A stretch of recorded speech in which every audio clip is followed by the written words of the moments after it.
over the next few hours. Thanks for being with us. Up next, a forum titled Government Secrecy, What Does Congress Need to Know?, which was sponsored today by People for the American Way.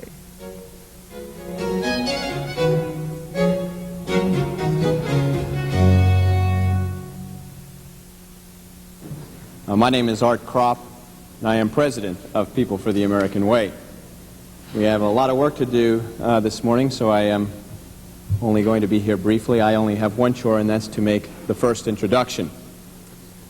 Often I think it's easier for the press, certainly our opponents, and even our friends, to think of People for the American Way as Norman Lear's People for the American Way. And though he would be the first to scoff at that kind of description, as president of the organization, I will tell you that his heart and his soul and his passion and his commitment fills the place.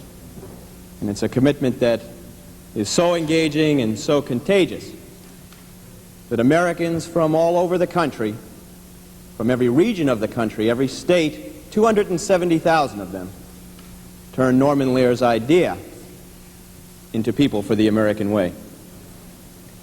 It is my honor to welcome to Washington and to introduce to you today a man who loves his country deeply, passionately, who has fought for it and fights for it every day of his life.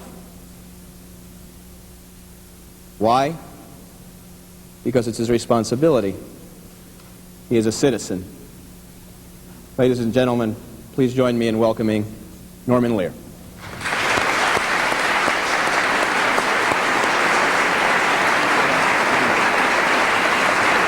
Thank you. Thank you very much. I am the engaging and contagious Norman Lear. Engaging and contagious. Well, we're going to see if you, how many of you walk out of here 65, if I am truly contagious, Jewish, if I'm truly contagious, and members of People for the American Way. We were talking in the rear, some of us, some of the gentlemen on the panel, and I, and about the many issues, difficult issues the country faces, among them the one we're here to discuss today. And I said to Mr. Colby, reminds me of the Chinese curse, may you live in interesting times. We certainly live in interesting times. And he remembered another Chinese saying, which was that a happy country is a country without history. And I love that. And this room is a country in which we have all, by the miracle of television, lived through a lot of history. The happy part of being an American citizen is the challenge to keep the stability and the strength and the integrity that one feels in these surroundings. This morning I could be described as feeling like some kind of proud father. As one who was present 8 years ago at the creation of People for the American Way, when we started off as a post office box and a 60-second television spot, I take an enormous pride in the fact that we are now providing a forum for this very distinguished panel. My guess is that most of you would be familiar with People for the American Way for our jousting matches with Jerry Falwell and Pat Robertson, our bouts with textbook censorship, our role in several controversial judicial nominations, and other very visible battles that we have fought in the glare of the national media. But in truth, we were founded not so much to oppose those individuals and movements as to promote constitutional liberties, democratic values, and the wonderful heritage of institutions and practices that are the American way. Our purpose is not so much to agitate and polemicize as to promote participation in public debates and in the democratic process itself. At a time when too many of our fellow citizens fail even to vote on Election Day, and when a distressingly large number of our young people young and old alike, are unable to answer even the simplest questions about the Constitution. We try to be a kind of floating civics education class for our fellow citizens and, not least of all, for ourselves. When I think of civic education, I remember not only the lessons I learned in the classroom, but also the lessons I learned at home. It was my grandfather. He was a Russian immigrant, tall, slender, proud, straight as a die, who taught me the meaning of citizenship.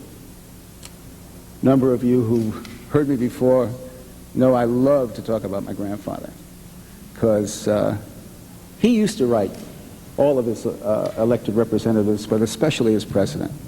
And every letter to the president, I lived with him from the time I was 10 to about 12 and a half, every letter to the president used to start the same way. He wrote, "My dearest darling Mr. President, you should never have listened to them when they said so-and-so and such and such. You have every right to so-and-so and such and such." And even when he disagreed with the president, the letters began the same way. "My dearest darling Mr. President, you should never have said such and such or done such and such." And of course, I was the youngest there, and I was the one directed to travel the 4 flights of stairs down below to pick up the mail. And every once in a while, 74 York Street, New Haven, Connecticut, there would be this little white envelope addressed to my grandfather that said White House on it. And that 11-year-old heart would pound. My grandfather receiving a letter from the White House. I could never, ever get over it. And it made me an inveterate letter writer to my president and my elected representatives. I owe all of that to him. But this is the kind of activist citizenship that People for the American Way has tried to promote. That reverence for our system, that indignation when it fails to live up to its promise, and above all, that rambunctious zest for participation in the public issues of our time. And when I think of my earliest civics lesson, I think it is absolutely right and natural that People for the American Way should be sponsoring this forum on the growth of government secrecy and what it means for Congress and for all of us as citizens. When considering the issues that plague our nation today, I take some solace in 3 of the basic civics lessons I learned in the classroom and at home. First, our democratic system requires the participation of an informed and active citizenry. It needs people like my grandfather, people who not only vote on Election Day, but take the time to learn about and debate public issues, and when necessary, tell their elected officials exactly what is on their mind. But to do that, to participate in democracy, citizens need to know what their government is doing. And that is why secrecy is such a profound enemy of the democratic process. A second lesson I learned is that government officials are human beings like the rest of us. They understand that the control of information is a form of power. And so they tend to hoard that information which can enhance their power. Sometimes they have the best intentions in the world. Other times they are trying to evade public scrutiny and judgment of their actions. In either case, democracy cannot work with a constricted flow of information. The third and arguably most important civics lesson that continually renews my optimism in this nation is the genius of our system of government. The framers had a marvelous understanding of human nature. Mindful of the vanity and frailties to which even the occupants of the most exalted offices in the land are vulnerable, the framers devised the separation of powers, a system which brings power and accountability into balance and allows the will of the people to prevail. Yes, there are inefficiencies in the separation of powers into 3 branches. And yes, it is often exasperating for those in power to answer an inquisitive press acting as the people's eyes and ears, reporting on what their government is doing in their name. But no one said that self-governance would be a picnic. It is hard work. It can get messy and awkward and occasionally very nasty. But as even our adversaries in the Kremlin are discovering, a system of centralized power coddled by official secrecy and little accountability to the people is a dead-end street. It saps the vitality and creativity and the stability of the nation. I'm sure many of you understand these civic lessons far better than I.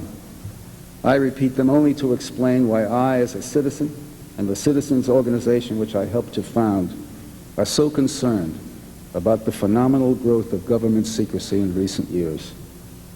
As Arthur Schlesinger, Jr. writes so cogently and concisely in his introduction to People For's report on government secrecy, secrecy is the bane of democracy because it is the enemy of accountability. Of course, there are secrets that government officials and responsible citizens must keep. As a combat veteran of World War II, I remember those posters, mostly on the home front, with such famous slogans as "Loose lips sink ships." But there were very few loose lips during World War II because Americans, as a free people, understood what was at stake and agreed that legitimate secrets had to be kept from our enemies. But as I scanned the study of government secrecy which People For has published, what struck me over and over again was that a very different kind of government secrecy has emerged during the past 4 decades, and especially during the past 7 years. Secrecy has been pursued not as a necessary evil, but as an end in itself. Secrets are being kept not from our adversaries, but from our elected leaders in Congress and from the American people. And so secrecy is embraced less, it seems, to protect the national security than to insulate government officials from public debate and from criticism. As a citizen, I find all of these developments disturbing and ominous. The growth of government secrecy represents a challenge to our democratic heritage that we citizens, led by our elected representatives in the Congress, must boldly confront. I find it appropriate and richly symbolic that we convene this forum here in the Russell Hearing Room, where a joint committee of Congress assumed its responsibility to investigate a terrible scandal conceived secretly, conducted illegally, and deeply contemptuous of our constitutional system of government and of the rule of law. There could be no better time to address the issue of government secrecy than during an election year, when Americans are evaluating the policies of the past 7 years and preparing to meet the challenges of the next decade and the next century. So, let's let the discussion begin. I look forward to the civics lesson I will learn today, and I couldn't ask for a finer, more distinguished group of teachers.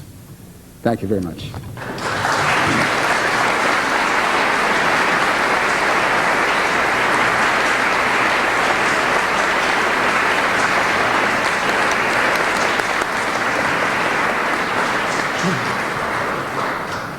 Thank you, Norman. I'm John Buchanan, Chairman of People for the American Way, and I'd like to speak very briefly about a special concern that I, along with many people in this room, bring to the issue of government secrecy, a concern that goes to the heart of the Constitution. Having served as a member of Congress for 16 years, I'm especially sensitive to the important responsibilities of the legislative branch, both as lawmakers and as representatives of the people. I also believe strongly that the executive branch, in its national security and policy-making role, has its own prerogatives, which are especially necessary in the dangerous nuclear era in which we live. But in governing our nation, we must take the Constitution as our guidepost. You know, our nation's founders didn't trust anyone with absolute power. They were smart enough to write a Constitution that provided for shared powers and shared responsibilities. Balancing national security with the people's right to know is therefore a difficult and daunting task, and our history makes at least 2 things very clear.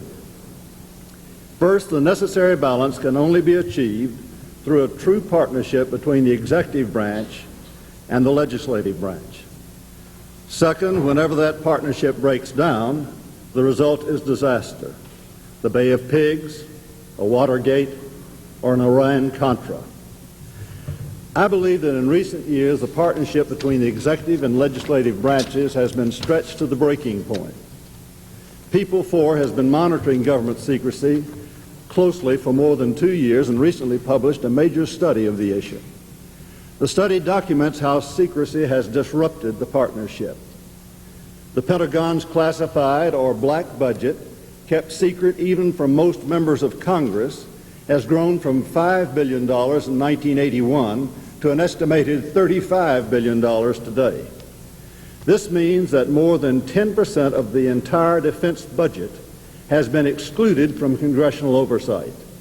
This secret budget is larger than the entire defense budget of any other country on earth, except the Soviet Union.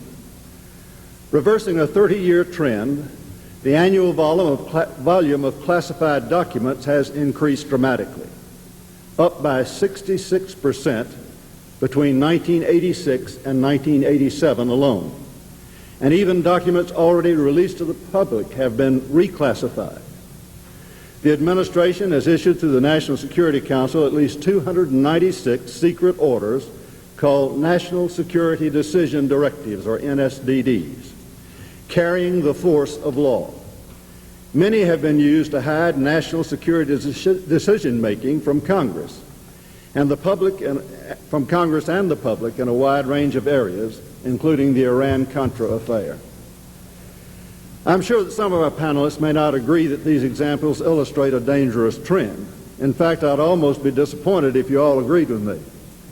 But I would like to further engage our distinguished guest by arguing that in its zeal for secrecy, the current administration has gone far beyond legitimate national security needs. We believe that this explosion of secrecy has cut off the people's right to know what their government is doing in their name and keeps Congress from performing its constitutional role of oversight. Whatever your views on what does Congress need to know, I would submit to you one thing. We must reestablish a true legislative-executive partnership, a partnership that balances legitimate national security with our citizens' right to know. This is particularly timely as we face the end of one presidency and prepare for the next. But this problem did not begin with the Reagan administration, and it will not end with it. People 4 has formulated some proposals for change. The Congress has taken some steps for reform, and I'm sure our panel will have many suggestions for future policy. I look forward to hearing from you all, and I'll ask you please to take your places on the podium. And we don't want any secrecy here. They're all very distinguished, but we don't want a veil of secrecy to cloak who they are. So if you'll all just come up here, I'll introduce you one by one. And I would suggest you sit behind your name card. That's reasonable. Now, I'm not going to introduce them in the order they're sitting, but alphabetically, so you'll have to use your eyes and your heads. But I think between their distinguished faces and their name cards, you can identify them all. Scott Armstrong is Executive Director of the National Security Archive. He's a former investigative reporter at the Washington Post. He edited the Chronology, the documented day-by-day account of the secret military assistance to Iran and the Contras. He co-authored with Bob Woodward The Brethren and assisted Woodward and Carl Bernstein with the final days. He was senior investigator for the Senate Watergate Committee. Scott Armstrong. William Colby was director of the Central Intelligence Agency from 1973 to 1976. He had been chief of the CIA's Far East Division from 1963 to 68 and executive director and comptroller from 72 to 73. He served with American embassies in Stockholm, Rome, and Saigon from 51 to 62 and was ambassador and deputy to the commander of the U.S. Military Assistance Command in Vietnam from 1968 to 1971. Mr. Colby currently practices law in Washington. Charles Cooper is Assistant Attorney General and head of the Office of Legal Counsel in the U.S. Department of Justice. He served previously as Deputy Assistant Secretary General in the Civil Rights Division. He was a law clerk for Judge Paul Roney of the Fifth Circuit and for Justice William Rehnquist. Sarah Fritz is a congressional correspondent for the Los Angeles Times. She covered the White House for U.S. News and World Report. She's formerly a reporter for the United Press International and worked for the Pittsburgh Press. She is a Woodrow Wilson Fellow in 1987 and 88. Ms. Fritz is a board member of the Reporters Committee for Freedom of the Press. Representative Lee Hamilton, Democrat of Indiana, has represented Indiana's 9th District since 1965 and is senior member from Indiana. Lee and I were sworn into Congress on the same day, and he served with distinction all through his time in the Congress. He served for 7.5 years since my demise. He is chairman of the subcommittee on Europe and the Middle East of the Foreign Affairs Committee. He is chairman of the Select Committee to investigate covert arms transactions with Iran, the Iran Contra Committee. He's former chairman of the Permanent Select Committee on Intelligence. Representative Jim Leach, Republican of Iowa, has represented Iowa's 1st District since 1977. He's a former Foreign Service officer with the Arms Control and Disarmament Agency. He was a delegate to the Geneva Disarmament Conference in 1971 and 72. He's ranking minority member of the Asian and Pacific Affairs Subcommittee of the Foreign Affairs Committee. He's one of my leaders and bosses because he's chairman of the Republican Mainstream Committee, and I'm one of his vice chairs. He is also chairman of the Ripon Society. Senator George Mitchell had planned to be with us today and asked that we convey his disappointment that he could not be. He had illness in the family and had to remain in Maine this morning to cancel his day's schedule here. Brent Scowcroft served as Assistant Secretary of Defense for International Security Affairs under President Johnson. He was National Security Advisor under President Ford. He was a member of President Carter's Advisory Committee on Arms Control. Most recently, General Scowcroft was a member of the Tower Commission investigating the Iran-Contra affair. He's currently Vice Chairman of Kissinger Associates Incorporated, and I have the privilege of being associated with him in a Soviet-American exchange called the Dartmouth Conference. And now we turn to our moderator, Norman Ornstein. He's a resident scholar at the American Enterprise Institute. He's been called the expert on the Congress. A frequent political commentator, he is a contributor to the Neil Hour and election analyst for CBS News. He was series editor and co-host of the WETA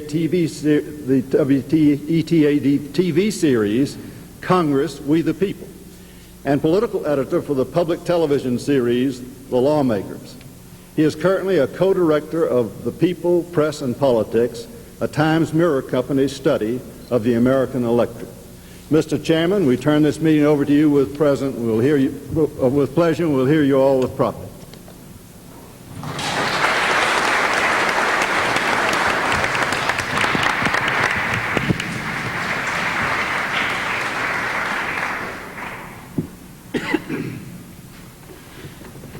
Thank you, Mr. Buchanan, and welcome to the 1988 version of I've Got a Secret. If this works well, maybe we'll take it into syndication. Well, we have a lot of topics to cover here, ranging from the broadest ones, probably the most significant being where do we strike the balance between the public's right to know and the obvious need of any government for confidentiality, in some instances to protect other parties, in other instances to protect the national interest. It's not an easy line to draw, not an easy balance to strike, and we will have to discuss the broadest issue there. We have another broad issue that has been raised, I think, very sharply with the Iran-Contra affair, namely how much are we talking about an issue of secrecy here and how much the struggle between the branches of government. How much of this is really a tug of war which has been taken to a different level. We ought to discuss during the format today something about the reforms that have come up and others that might be suggested, some proposed by People for the American Way, others that are currently going through the Congress, including, I think most particularly, the so-called Cohen-McHugh bill, which would alter the procedures by which the administration has to notify the Congress about covert action. Covert action being, of course, only one of the areas of secrecy that we'll want to discuss. We'll want to talk about the classification or declassification or reclassification of information. We'll want to talk about things like the Freedom of Information Act as well. And as John Buchanan suggested, these national security decision directives, what role they play in making decisions that can have the force of law when they're not handled, of course, through the normal lawmaking process that we consider, and yet, of course, there are necessary ways in which the executive branch has to go about its business and take on its own responsibilities. But let's start with really the question that I think was most broadly raised by John Buchanan in his opening remarks and by the publication of People for the American Way, the thesis that there has been an explosion, almost literally, of secrecy during the last several years. Let me start with you, General Scowcroft, although before we do that, one little comment just simply on format.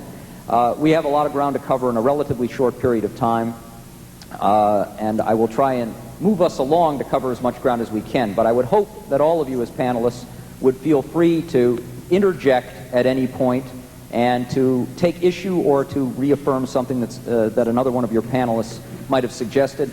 Only one small caveat in honor of Norman Lear: I would ask that none of you call any of the rest of you meathead. Other epithets will be all right. Now, General Scowcroft, has there been an explosion in secrecy in the last 5 or 8 or 10 years? Is it a different order than what we've seen in the past?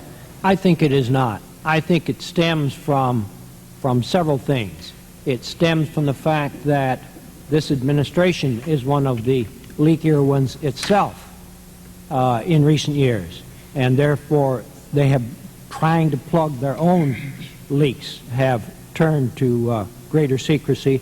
There has been a sharpening of the executive legislative combat, which you referred to, and I think this is one of the results of that. But if you look back right at the founding of the Republic, the Constitutional Convention was one of the most secret conclaves we have ever had.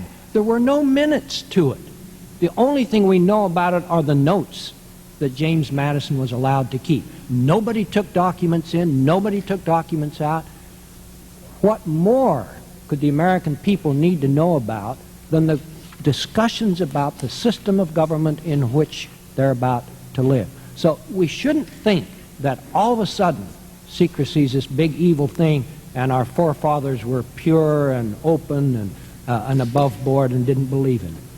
Okay, but let's talk just for a minute about some of the documentation that the report that we were all given suggests. The tremendous increase in the classification of information in the last few years. Is that a problem? Is it really there, or is it not really? Sure, it's a problem. It's a perennial problem, and much of it is a bureaucratic problem. You know, a middle-level bureaucrat, when he's not sure about the information in the document, if he stamps secret on it, then he's protected. Then, then the thing won't get out, and if there's something in it that he should have noticed and didn't, he's protected. There's a natural institutional proclivity to classify, and that really needs to be guarded against.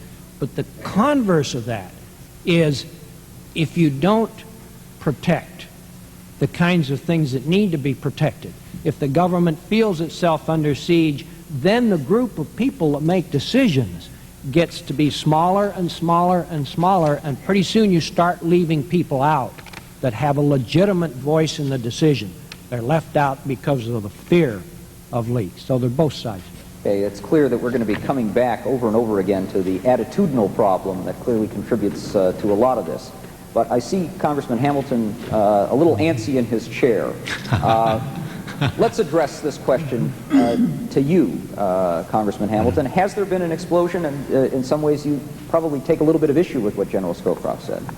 I'm not sure I'd use the word explosion, but I am impressed that there has been an increase, a sharp increase, I think, in the amount of secrecy in government. I don't attribute all of this to the Reagan administration. I think it's a trend. But if you look at several categories, I think you'll find an increase in secrecy in every one of them. We've had, as you've mentioned, certainly an explosion of material that is classified. There are millions of items classified every year and very few items declassified. So there are more secrets there. We've had a sharp increase in the number of covert actions in recent years. That's secret activity. We've certainly had a very large increase in the black budget. John Buchanan mentioned this a few minutes ago. John, I was going to use the figure 20 billion. You used the figure 35 billion. I'm not sure which of us is right. But whatever it is, there's been a huge increase in the amount of money, most of it, I think, in the defense budget, the black budget for stealth programs, for Middle East activities, and for the National Security Agency. And then if you look also at the national security directives, the executive branch is using those, it seems to me, more and more to establish American foreign policy. And that is done secretly, and members of Congress simply don't know about them. Members of the Intelligence Committee do not know about them. So in a number of very specific areas, and perhaps others that I have not mentioned, it seems to me we have had a sharp increase in the amount of secrecy in government today, and it's a legitimate area of concern. Why? Why do you think it's happened? Why have we had the increase in secrecy? Well, I think there's a tremendous temptation in the executive branch to go the secret route. It's easier. They don't have to go through the rigors of public debate and discussion and hammering out policy in that manner. The temptation for any president, for any executive branch, is very great simply to sign a national security decision directive rather than putting the matter before the Congress for debate and discussion. So that's one reason. Classification, I think, is the reason that General Scowcroft mentioned is quite profound. The bureaucrat who classifies has a presumption, it seems to me, in favor of classification rather than declassification, because he's going to be protected, as General Scowcroft mentioned, if he keeps it secret. And so we've had this tremendous increase in classification. Those are some of the reasons. Now, you have suggested, really, problems endemic to the executive, that every executive is going to want to, for natural reasons, to keep things secret because it's easier to operate that way, that every bureaucrat is going to want to classify things that might be embarrassing or that would be best kept behind closed doors. But that, of course, would be true in any event. It wouldn't explain why we have seen a sharp increase. So let me ask Mr. Cooper, who's been a part of the administration, of course, do you think this is a general problem for anybody placed in those positions? And if that's the case, would you agree that there's been an increase, and why would that have taken place in the last several years? I think it is a general problem, not one that is somehow unique to the Reagan administration. I tend to agree entirely with what General Scowcroft has said, certainly as well as Mr. Hamilton. The middle-level bureaucrats who find it easier or perhaps self-protective to classify a document were in government before President Reagan arrived. They'll be there after he leaves. That is a tendency that his administration has had nothing to do with. I think beyond that, however, that it is inevitable that the phenomenon of increasing classification of information will continue to rise if such things as technology continue to become enhanced. It is just inevitable that this will be the case. That doesn't mean that it's bad necessarily. I think it's a false measure to say that because X number of documents were classified in 1980 and X plus 1 were classified in 1981, that we've got an explosion of classification. There may be thoroughly good reasons for that phenomenon, and indeed the standard hasn't changed. The standard is, will the information, if made public somehow, harm the national interest? And that's the kind of information that should well be classified and not made known publicly. Okay. Now, of course, one could argue that if there's been a sharp increase in these sorts of things in the last few years, maybe it's not just because the executive has changed, but because they've been provoked by the Congress into different sorts of actions. Congressman Leach, do you think that the Congress has been different in the last few years, maybe requiring the executive to take some extraordinary measures here? Well, I do think we have a little bit of a congressional executive confrontation over several issues, but Congress has been substantially the same over the last 30 or 40 years. As a Republican, it's fair to note it hasn't shifted much, and that's one of our problems. I'm sure Mr. Hamilton agrees with that. But I would stress here that it's absolutely true that the amount of classified material has gone up. It's not completely, therefore, ipso facto, the truth that secrecy has increased.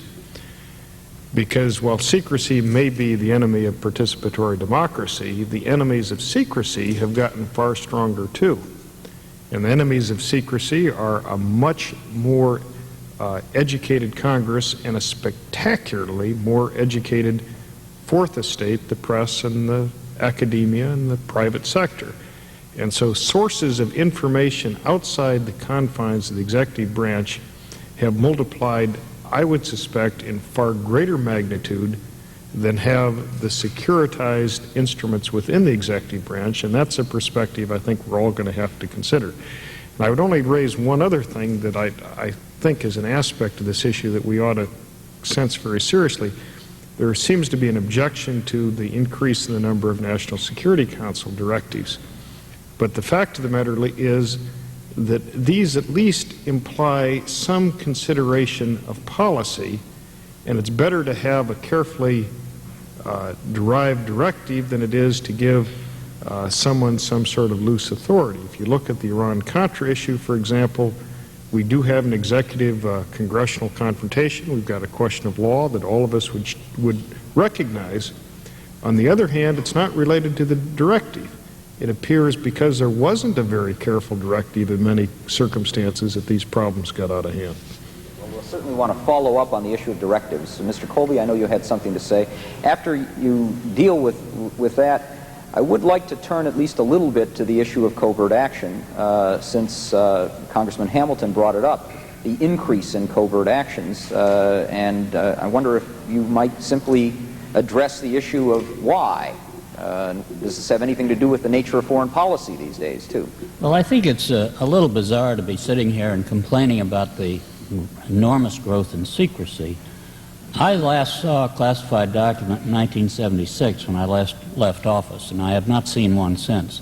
And yet I think I'm fairly well informed on some of the major activities that our country's been engaged in. Should we have a stealth bomber? Should we have a stealth fighter? A major discussion of a very secret weapon. Should we be aiding the rebels in Afghanistan? Should we be aiding the Contras in Nicaragua? Should we be aiding Savimbi in Angola? Should we be aiding the various rebel forces in Cambodia? Now, all of these are very secret operations, but I can assure you I've read all about them in the press.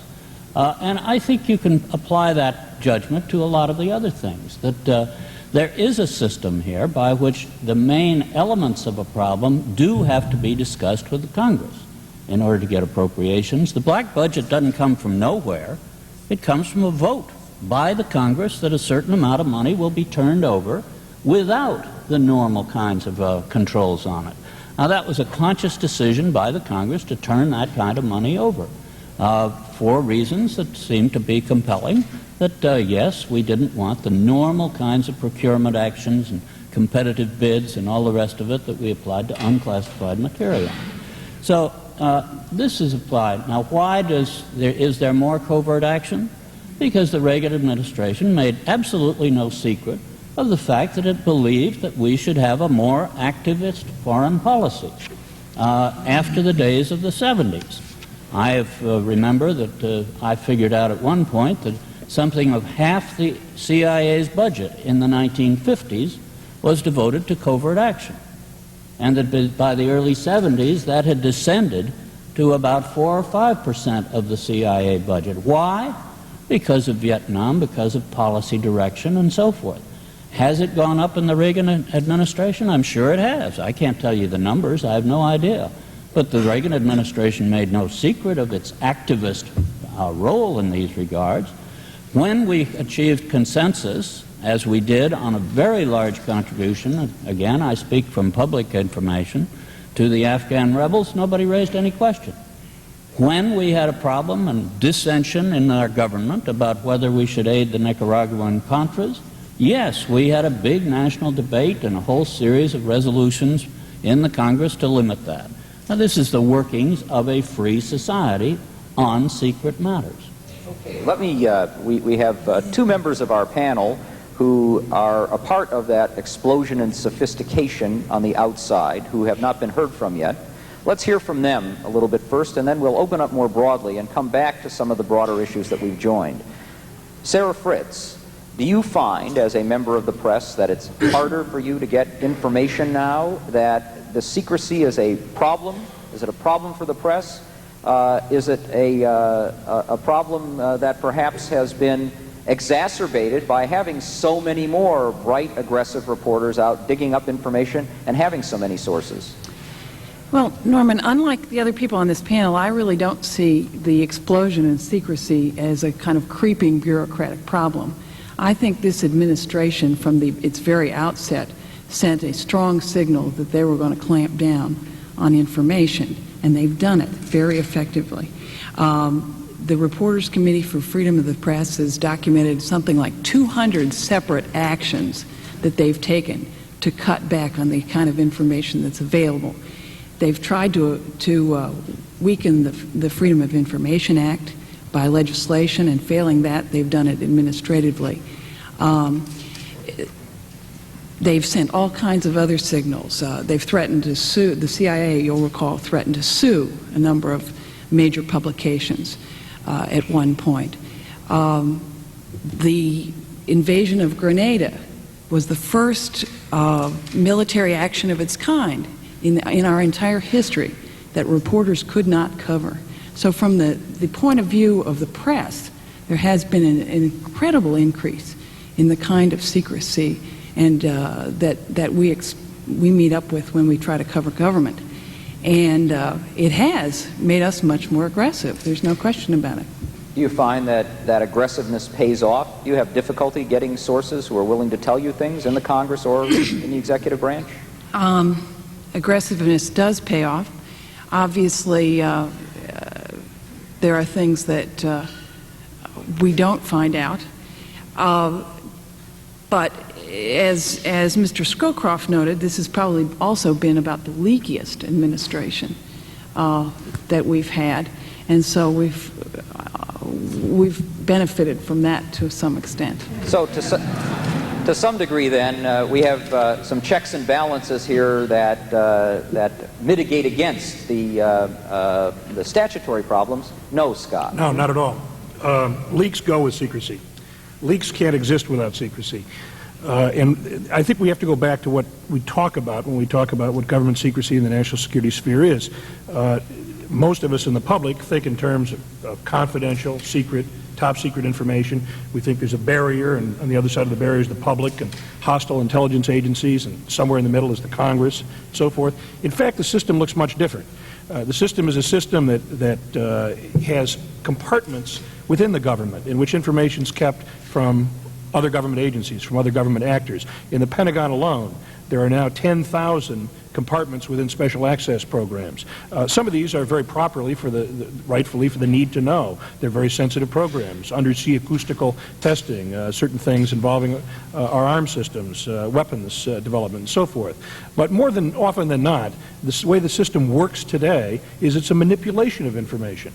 And it's that ability to have some secrets and have only certain people have secrets, and then to leak out information selectively, often inaccurately, often partially, the trial balloons, the spins. That's in a sense, the key or the secret to what secrecy amounts to. This notion that there's somehow a tension between the leaker and the secrecy, I think is erroneous. You have two levels of secrecy, if you will, in this government. There are bureaucrats who are part of a very elaborate system who find it incredibly convenient to keep the public, the Congress, the press, public interest organizations, all those people that can ruin your day on Capitol Hill, out of the decision-making process. They do, for some reason, and I think they vary widely on it, but Generally, they seem to feel that the national security at the most sophisticated end of it is not a matter for public debate and public discussion. Beyond them are the political actors, and they're the ones who are constantly leaking the information. They're also the ones who are inadvertently, without thinking about it, saying, by the way, to a reporter on background, by the way, we learned at 10:43 yesterday afternoon. Well, that little bit of information, if it makes its way into the press, may be far more damaging than the substance of what the leak is. But they're not even aware, often, of the technical implications of it. In the old days, and by the old days I now mean back in the Carter administration and before, there was an ability to go back to the bureaucracy, to find out from somebody whether there was spin being put on it, what was involved, and that 10:43 a.m. detail, inevitably a career bureaucrat would say, can you leave that out of your story? That's not going to help us. That's going to identify the fact that a platform was passing overhead, or identify the ability to quickly decrypt information from a particular system or whatever, and it would have been left off. The Reagan administration comes along, NSDD 84 comes into place, one of the national security decision directives we were talking about today, and it includes polygraphing, it includes pre-publication review, and soon you have bureaucrats down in the structure unwilling to call you back.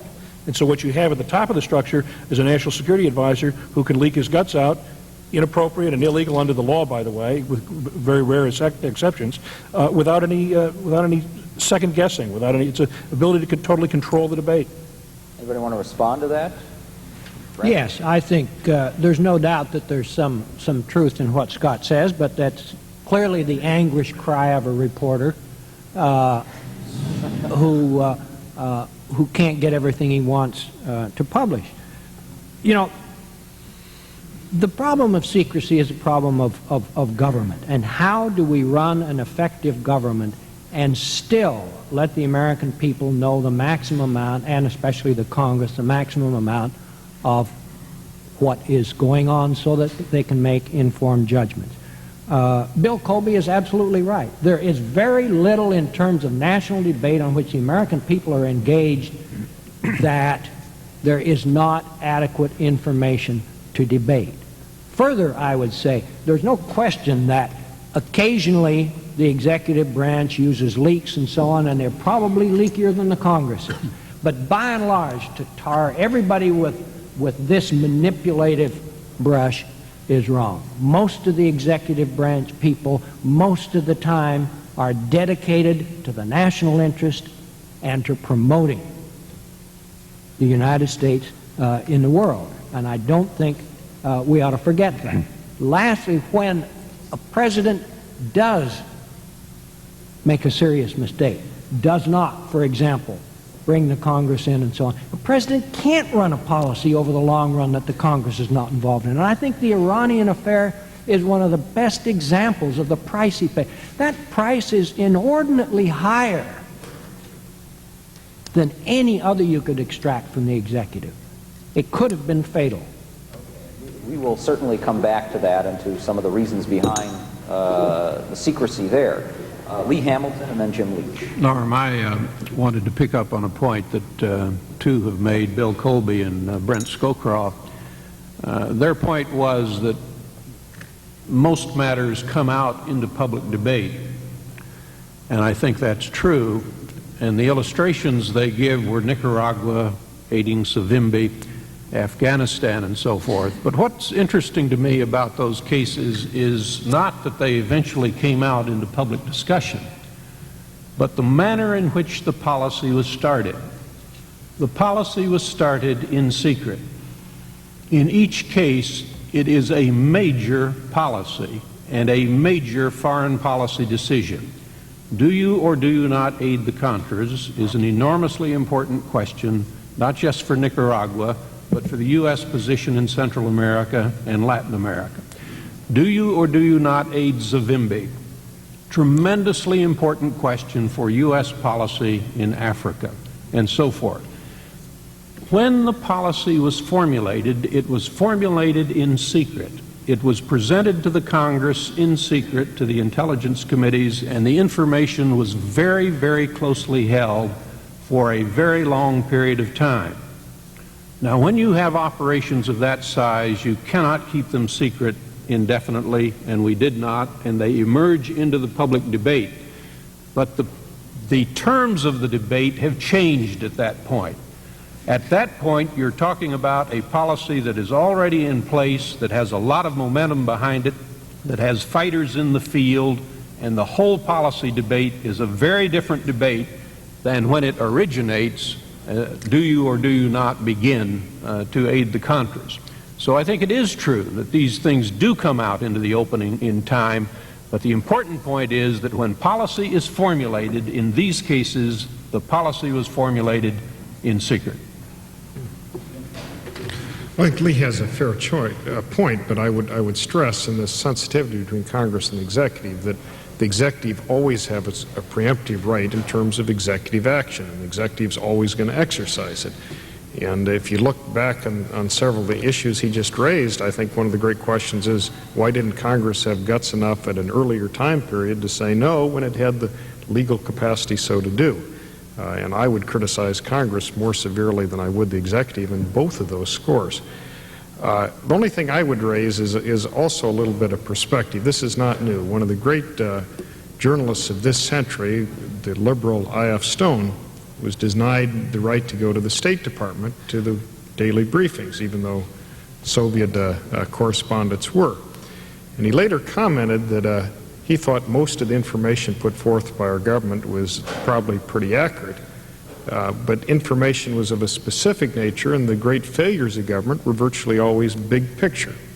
And he used the example, body counts in Vietnam were generally speaking accurate, but to read very much from that would be like walking down the street and running into a man running out of a bank carrying a satchel full of money and waving a gun and ask, "What are you doing?" And if the man responded, "I'm waiting for a car," he'd be telling the truth, but it wouldn't be the big picture. And the big picture here is where I think the real problem resides. And in our kind of information swift society, it's amazing how the big picture is coming out very quickly and with a surprising degree of breadth. And the problem of secrecy, while real, is a problem that doesn't last very long. An example given today was Grenada. And that's a very sensitive thing with the press. And I personally share Sarah's thoughts on it. On the other hand, it was a successful, largely speaking, operation. And I guarantee you, if the executive had to do it over again, they'd have done it the same way, even though at the same time they all respond they'd like to develop new techniques and new ways of designating certain members of the press to bring in a kind of confidential way. But excuse me. You're suggesting that it was successful because of that. I mean, you know, it could have been covered and also been successful. I share that. Look at these Reagan doctrine examples that we've got, the insurgencies. I mean, those things have been largely successful in Afghanistan, for example, even despite all of the fact that it was out in the open. So what was the reason for the secrecy? I would just like to suggest on this last point that the press is very different from what it was in World War II. There are very few Ernie Pyles around. And the notion in World War II of the press, first and always American citizens, secondly reporters. I'm not sure that's always true anymore. I got to answer that one. I got to answer that one. First of all, I really want to dispel the notion that somehow the press is willing to rush into print with any damn thing. And that's sort of the attitude that this administration has particularly, and it's sort of the general attitude. A good example being the Iran arms sales. The press knew about the Iran arms sales before they became public.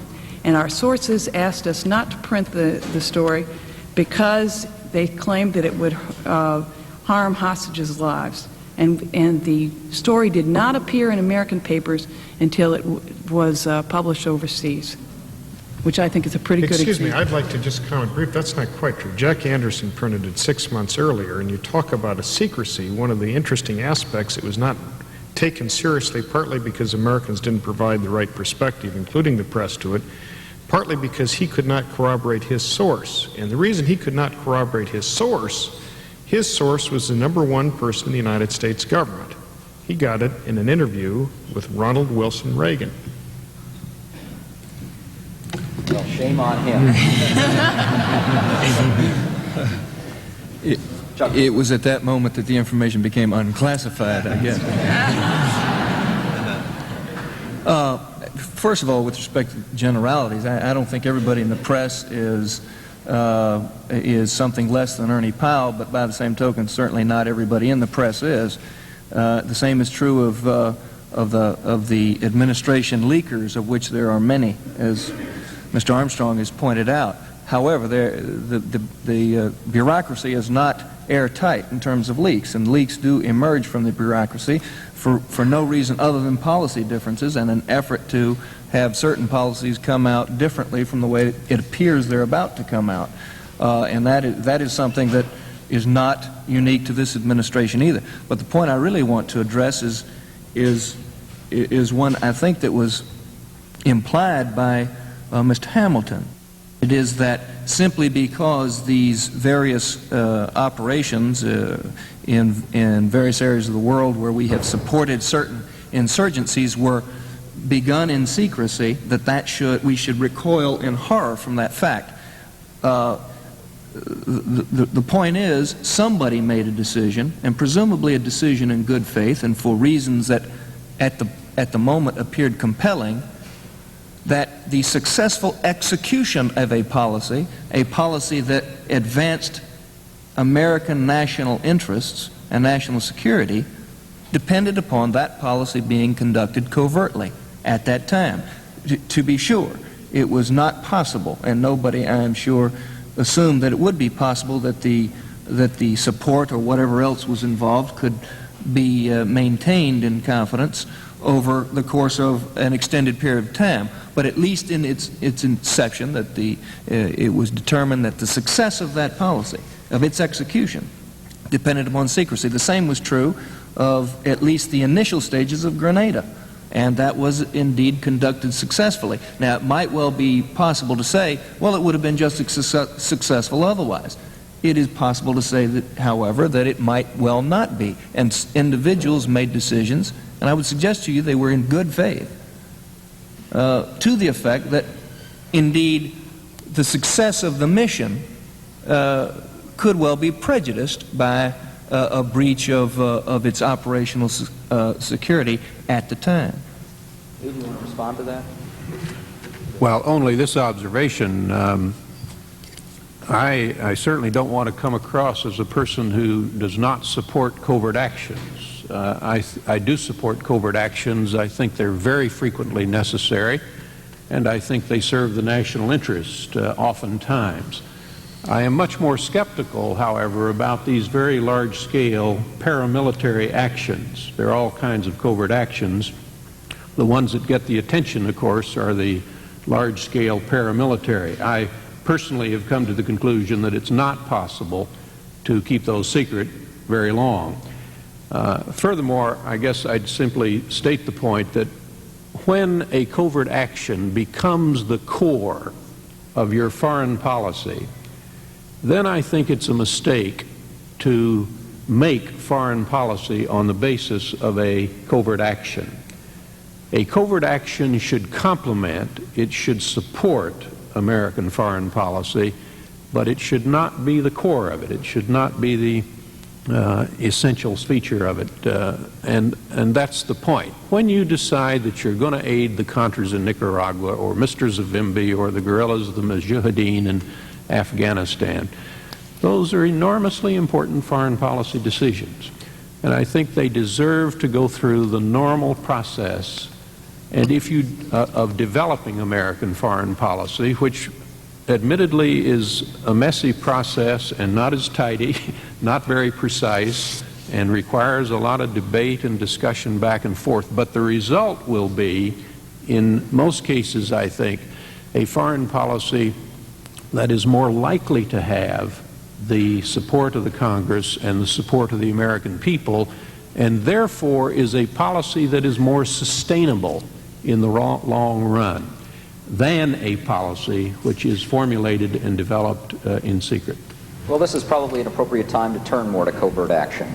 Let's start with Bill Colby. Well, Mr. Hamilton, in his usual thoughtful way, has outlined, I thought, a very important point. We have talked too much here as though it was either secret or open. And I would offer you that there are lots of places in between those two. That indeed we may have a requirement for an operation to be conducted in secret, which we, under the law, have to report to the congressional committees. That is so that you will have the independent judgment of those committees as to whether that program should continue or not, even though it theoretically remains totally secret. The committees have the opportunity to stop it. In 1975, they stopped us dead on an operation in Angola by a congressional resolution that said no activity. The Congress and a variety of resolutions under the Boland amendments, the different variations of it, exerted their control over our assistance to the Contras in Nicaragua, even though the details of that program were supposed to remain secret. There are many programs that can't be conducted if you must reveal the situation. It's my understanding, and I speak from an outsider point of view, that one of the conditions of assisting the Mujahideen in Afghanistan was that the United States not admit officially that its aid was going through Pakistan. And that was a condition that Pakistan, quite understandably, put on the continued dispatch of that aid. Now, if you want to do an operation and you depend upon the assistance of another country, which says this is either going to be secret or you're not going to do it, then I think you're entitled to make the judgment that the operation must be conducted secretly. It must be reported to the congressional committees who have been set up as surrogates for the normal democratic process. Now, in that regard, however, I think it's very rare that you will find a covert operation that is totally on its own, without any discussion of the background policy. Certainly, the policy of the United States toward the Soviet occupation of Afghanistan was pretty well outlined in the public print. There's no question about it as to what we thought about that. And similarly, the attitude of the United States toward the Sandinistas in recent years has been pretty obvious. It's no great secret operation that's conducted contrary to what is our apparent point of view. And therefore, I think when we're talking about this problem of secret operations, what is the secret? How important is that secret? Is there an envelope of policy in which it's going on? This is a way to remove the sort of absolute character, which otherwise we say, oh, it's either secret or it's open. Okay, we have, of course, as you said, a process in place to keep actions covert while also notifying appropriate members of Congress. Does that work well? Obviously, we are now seeing an attempt to reform it, and there was some suggestion that it was avoided in the Iran Contra affair. Do we need reform of that process, or is that the problem? Is the problem the structure of it? Anybody want to take that on? Well, I think, excuse me, but I think that obviously there was a failure to inform the committees for 10 months. There were other refusals to inform the committee. Stan Turner said that he could not look in the eye of a CIA officer that he was going to send in to Desert One to see whether the soil there would support a C-130 in a secret mission, and have to tell him that he was going to tell the Congress that he was going in. I mean, and I stand right with Stan on that. There's no way you can assure that young man that you're going to trot down and tell the Congress about his dangerous mission. This was before the whole mission was launched. It was a reconnaissance. Now, this does present certain dilemmas in how you do it. I think the Congress would probably have accepted that exception from the rule, as I think they do in many other regards where they don't ask the name of some secret agent, because they don't need the name. They need to know something about the activity. But since then, Mr. Colby, since the Desert One operation to free hostages in Iran, we have had in place a mechanism where sensitive covert operations, of which this example would clearly be one, require notification of only 8 members of Congress. Would you have found, or would you stand with Stan Turner if he said he couldn't let this serviceman go while letting him know that he was going to let 8 members of Congress know, the leaders and the heads of the intelligence committees? You put yourself in the position of that young officer. I'm going to tell 8 of the congressmen about your mission. No, he's not going. So that balance doesn't work in every instance regardless? That doesn't work in that case. Now, there are ways through this dilemma, and I think there are ways where you have to report it afterwards, and if the Congress thinks you made the wrong judgment on it, they can smite you for it. I mean, that kind of a solution you can work out. But the absolute rules, really, you'll find occasions where you can't use them. I believe the present system of initiating covert action works pretty well and is a good system. And it's important to know what that system is. A president makes a determination to carry out a covert action. He does that obviously on the advice of the Central Intelligence Agency director and perhaps a lot of other people as well. And he decides to go ahead with it. And the law provides that in the ordinary case he give notice, under current law, timely notice to the Congress. And the Reagan administration has been very good, in the most part, for giving that notice. Iran Contra is very much an exception. And I think that procedure has worked very well. The President presents his notice not to the Congress, but to the intelligence committees in the ordinary case. The intelligence committees do not have the power to disapprove that covert action. They comment on it, they express their view on it, and the administration has always been very good in hearing out the criticisms of the covert action. If the Congress or if the intelligence committees don't approve of it, the only thing they can do is cut the money off. That takes a little time. It's a more complicated process. It's not easy to do in a legislative sense. And it takes action, of course, eventually by both houses and approval by the President. Only one instance of that, and that's the one we're all familiar with, that's Nicaragua, where the Congress tried to cut off that assistance. But in all other cases, the Congress, even if they had reservations about the covert action, did not seek to stop it. Now, there are some of my colleagues who believe that the Congress ought to have the power to disapprove a President's request for a covert action. The President notifies the intelligence committees that he wants to conduct a particular covert action, and the committees can in effect veto it or stop it. I do not personally agree with that, but some of my colleagues do support it.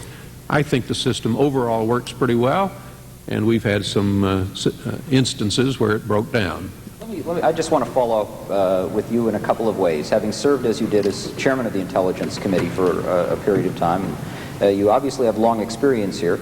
The argument made frequently by the administration in these areas is that, well, there are leaks, and we can't trust even 8 members, much less the whole broad intelligence committees. In the area of covert actions, were you worried or did you see instances of leaks on the part of members of the Intelligence Committee?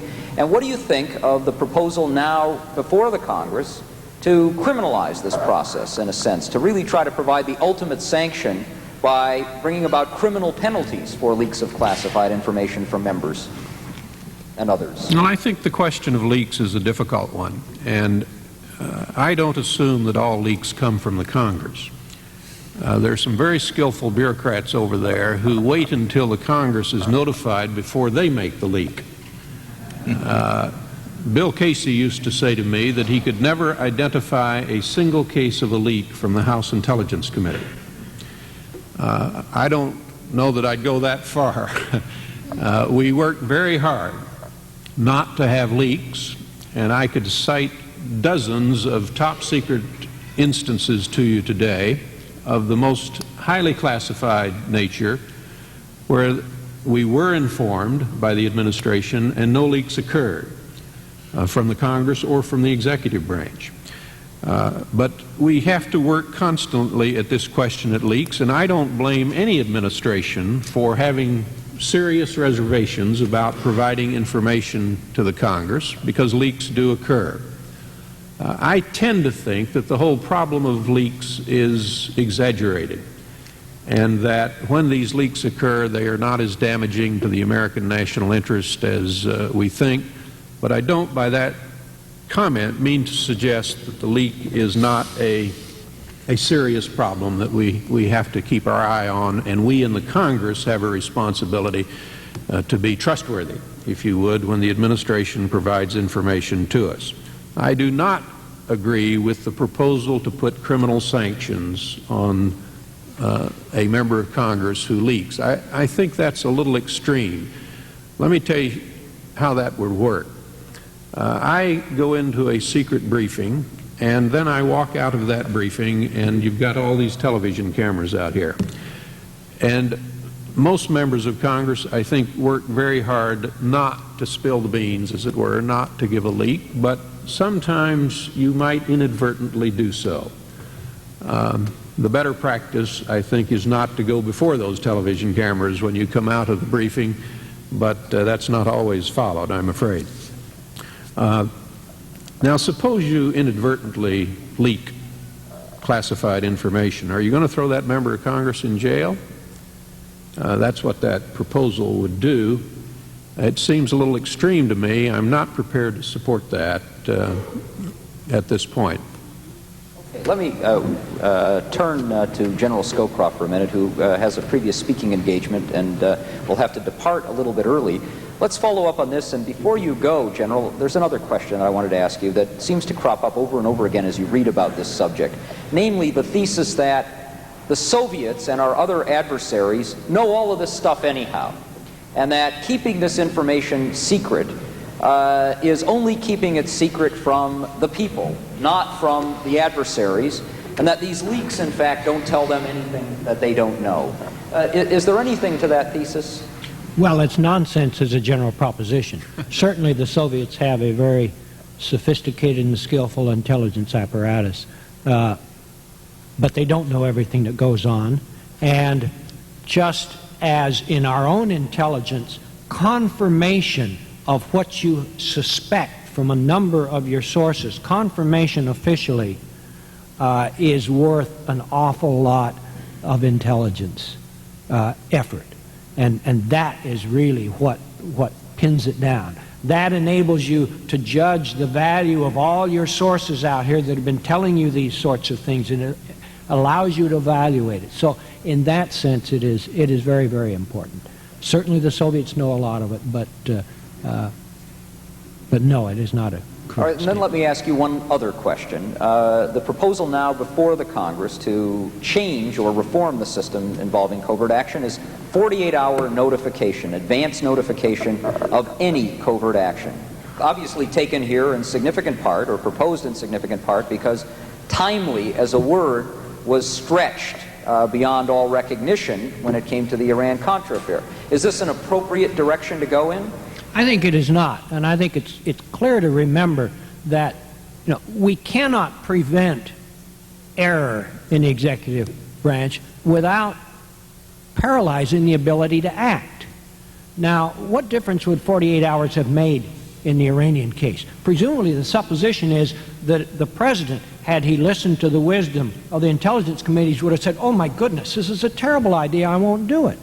I think that's very, very unlikely to have happened. I think the President knew what he wanted to do and wanted to do it. In this case, I think the issue is oversight. And I think it is valuable and something that the Congress certainly needs to have. But I don't think oversight depends on 48-hour notification. Fundamentally, this system is going to work if we remember what John Buchanan said, and that is cooperation. The system, our separation of powers, is not designed to work. It's designed to protect the freedom of the individuals against an overpowering government. It works well only when the executive and the legislature are able to bridge these gaps, indeed the conflict that is built into the Constitution, and work together. And that's been the problem then? And that's been the problem, and it has been especially the problem in recent years when there's been increasing bitterness between the branches. Okay, Scott Armstrong, you had something to say. Well, I'm glad to get to speak before the General leaves. I should note that there are only 2 people up here who don't have honorable before their name, and we're both former members of the press, apparently not Ernie Piles. No implication should be drawn from that. But I think there's a reason for that, too, and I think that we're engaged in another massive manipulation of public opinion using secrecy again. And this time we're doing it in a way that buys Congress into the process. I happen to agree that the 48-hour notification is probably not what is most necessary. When you notify, when we're talking about oversight, effective congressional oversight, as contemplated by the Constitution, as opposed to overlooking things, which oversights become before this administration came into being, you're talking about either the ability to turn down a project, to do something that impedes it, which, by the way, I guess Congress's covert action is to leak. I mean, that's it. It may be the only covert action it can contemplate. But it's also to give feedback. And that feedback may not be given in an effective and thoughtful manner in 48 hours. I would submit that the executive, under the commander-in-chief power, probably was intended to have the kind of power to go forward with most covert actions without having to be hamstrung by 48-hour notice. However, timely, and this, I suppose, is a question what the appropriate amount of time is key to getting a discussion going within Congress. And then within Congress, insofar as information about the issue can be declassified, and I think in most instances it can, in the public domain. We had a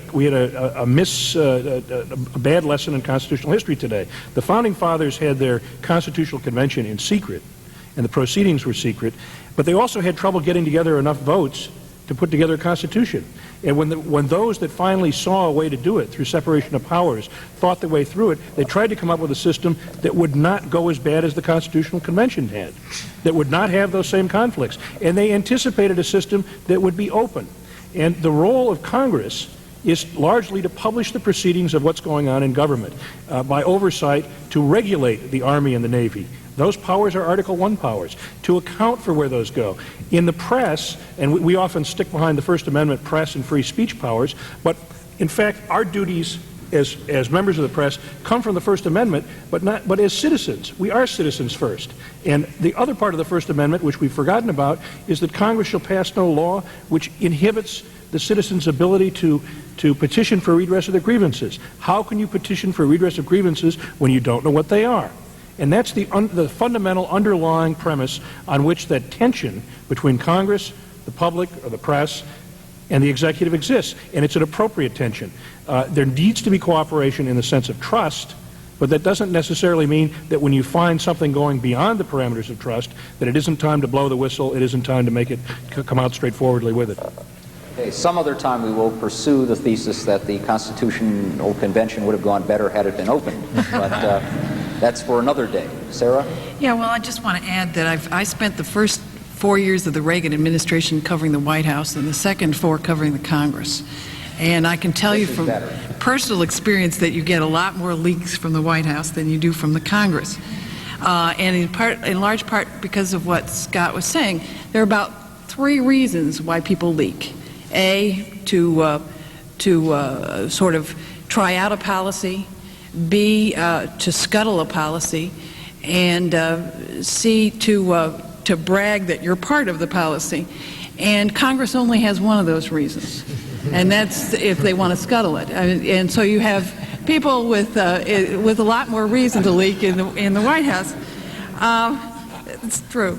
The other thing that I found about Congress, and it's certainly I don't want to say that this would apply to the 2 members sitting on either side of me, but frequently members, first of all, members, when the leaking comes from Congress, it comes from members and generally not from staff, especially when it's national security related.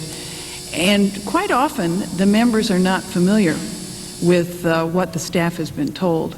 I found in many occasions really trying desperately to get some information from members of Congress, and they really aren't up to speed on what the staff knows.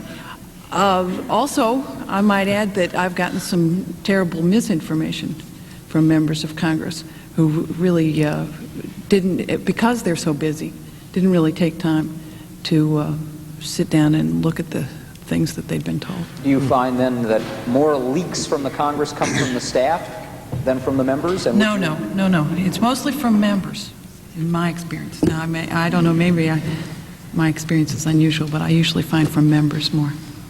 Okay. There's an interesting point, I think, just as a footnote to that we have to remember when looking at what Congress does in the secrecy area. In the sensitive compartmented information area, there are roughly 150,000 or so clearances in the executive. Maybe it's more than that now, maybe it's up to 200,000. In Congress, there are 96 for staff. So you're really talking about a very limited capability for staff to staff things out. The members have to do their own work on secrecy, which again gives them more ability to manipulate by virtue of the fact that how far can a member go. Let me just stop for a moment here to tell all the people in our audience you have a little index card in your portfolio. If you have questions, we will soon come to a question period. Would you please write them on your cards? And we are going to, I guess, pass the cards in what direction? Over towards the aisles, if you would. And then we will cull through them and ask some questions that come from the audience a little bit further on into the discussion. Let me turn to Jim Leach and then Chuck Cooper. Well, as a representative of the body of the misinformed, let me make one historical little footnote, though, that leads in a little different direction, Scott. That if you remember at the founding of the Republic, when we wrote the Federalist Papers, that there was an assumption in foreign policy that the executive had a monopoly on knowledge. And it was really written right in there that that was one of the disadvantages of the legislative branch in this area. And I think one of the changes in the last several hundred years is not only has Congress shifted a bit in developing a foreign policy apparatus, but the public as a whole has in a dramatically different way, and Congress is a barometer or reflector of the public and often has access to that. And so one of the really true magnitudinal changes in the last 200 years in the separation of powers issue is that the knowledge gap is no longer near as great as it was thought would be the case when the Constitution was wrought. But let me just come back to two comments. One, I've agreed with virtually everything General Scowcroft has said, with one exception, and it's not trivial. I mean, very casually he said the vast majority of people in the executive branch hold the national public purpose to be the highest. The majority in the press do as well. Well, the fact of the matter is everybody in the executive branch holds the national purpose to be the highest, and everybody I've ever met in the press does. It's not a citizenship problem, but people differ on policies, and they differ on what's in the best interest and how they're reflected. And leaks occur to advance, largely speaking, as the major goal in my judgment, other than ego aspects of whispering something to the press, a perspective within the grand American scene trying to advance the public interest, whether from a liberal perspective or from a conservative. Everyone's doing this for fairly high-minded reasons.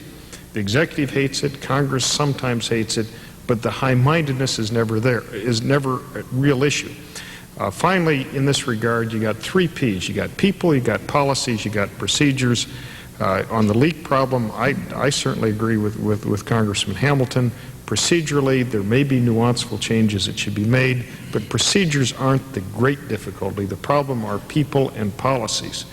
And that's what you have elections, and that's what they're all about. But before people get too critical of this administration, remember that Ronald Reagan was elected because of perceived weakness under the Carter years, and one of the major themes was in the intelligence community in terms of we didn't, in the Reagan terminology, know what we were doing. Therefore, there appeared to be an argument for a mandate to increase the intelligence capacity of the United States. That means something to do with secrecy. It also means something to do with just information gathering, and probably in the Reagan mandate, more activism. I've never shared some of the conclusions on the wide use of covert operations, but like Congressman Hamilton, I think we ought to use them sometimes with great care. But I do think we ought to have understand that policies are more at issue than procedures. Excuse me, I want to assure everybody that the executive branch is not unknowing about the leak problem, or that it has one, and an extraordinary one. And in fact, that is one of the many reasons that there's such a thing as sensitive compartmentalized information. That's the reason that the Iran Contra arms sales were so very, very closely held. Very few people outside of the actual cabinet knew about those matters. And it also... And about 500 Iranians. 500 what? Iranians. There were undoubtedly people who had an operational need to know because the operation itself could not be conducted without that fact. But the point about compartmentalizing information is a simple one. It is a risk analysis. Every time someone is added to the charmed circle of informed individuals, the risk of a leak goes up. Whether that circle is whether you add 535 people to it or just 8 people to it, the so-called gang of 8. And somebody has to undertake that risk analysis. I think it's interesting to note that in the Carter administration there were, as I understand it, 3 occasions when prior notice under the National Security Act was not provided. In this administration, President Reagan, except for the Iran Contra arms, the Iran arms sales, provided prior notice on every occasion. And this leads me to the further point, and that is the requirement for 48-hour notice, which is now pending in Congress. It is entirely too Procrustean if indeed the purpose of secrecy is to ensure successful execution of a policy. That must be the determination as to when secrecy can be relaxed in some way, rather than some chronological determination, 48 hours. It may well be that the risks of spoiling the operation have not abated in 48 hours, and that additional people simply cannot, in the President's judgment, be admitted to the charmed circle. And all of this leads me to ask you to defend your statement that the timely notice requirement of the statute was stretched beyond all recognition in the Iran arms initiative. Now, it may well be that it was, but I would argue with the proposition that it was simply because X period of time passed before notice was provided. Well, of course, timely is a word that leaves a lot of leeway.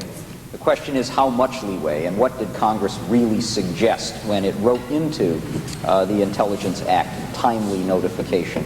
I think it did not mean waiting months and months before notification occurred. Let me ask you another question, and we'll move on, that was prompted by one of the things that you said. The sensitivity in the administration to leaks coming from the executive branch, which clearly has been there, and has been there within the administration. And there's been a variety of efforts made to try to bring this particular problem under control, not without controversy within the administration. The polygraph effort that Secretary of State Schultz didn't like very much. The effort to try to clamp down on officials writing when they left office and using sensitive information, which a number of officials didn't particularly like very much. It simply raises the broader question: is there a way in which you can legislate or regulate this particular problem in retrospect or in hindsight, as the administration is entering its final times and has tried in a lot of different ways to try to bring what everyone would suggest is a problem under control? Does it work? Can you find mechanisms that will stop or slow down or deter this sort of leaking that you or anybody else would agree is damaging? I think there may be ways, but I don't think that anyone, either in the American public or in this or any other administration, would be willing to undertake them. We saw what happened when a particularly muscular form of detection of leaks, which is, in the end is the biggest problem for leaking. It is the unlikelihood of discovery. And the use of polygraphs was suggested in order to address that, and the administration backed off of that policy because of the reaction to it. So I dare say that that except for the pre-publication types of agreements that are available, which do provide substantial disincentives to disclosing classified information, that there's very little beyond that can be done. But I would like to say that I think those, I mean, if the notion is that an individual has access to classified information, because that individual can be trusted not to share it with people not entitled to have it, and therefore not risk the national security by that information being disclosed any more widely, then pre-publication agreements shouldn't be in the slightest bit odd or offensive. Surely that obligation does not terminate at such time as the individual's service in government terminates. It would terminate at such time as the information can be disclosed and not at the risk of harming the national security. And individuals who find that confining should also find the restrictions on their having security clearances in the first instance confining.